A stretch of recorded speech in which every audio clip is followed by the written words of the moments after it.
আন্দোলন করলে হবে না। প্রত্যেক মাসে রোববার করে 5 টাকা শ্রীদিরপুর, রাজাবাজার সব জায়গায় পশ্চিম বাংলা কলকাতা শহরের মধ্যে মানুষকে জুড়িয়ে নিয়ে সবাইকে জানতে হবে যে মুসলমানরা আন্দোলন করতে পারে।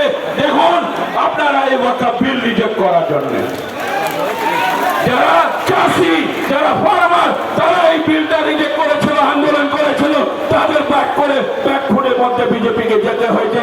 কেন আমরা সব মিলে, সব ধর্ম লোক মিলে এই বিলটা রিজেক্ট করছি? আমরা এই বিল রিজেক্ট করার জন্য যারা আন্দোলন সুস্থভাবে, ভালোভাবে, কোনো সঙ্গে ঝগড়া না করে আমরা এই আন্দোলন রেডি করি। আমরা আগামী দেখবেন পশ্চিম বাংলা না পুরো ভারতবর্ষের মধ্যে বিজেপি গভর্নমেন্ট বুঝতে পারবে অন্যায় করলে মানুষ ভারতবর্ষের মধ্যে অন্যায় সহ্য করবে না।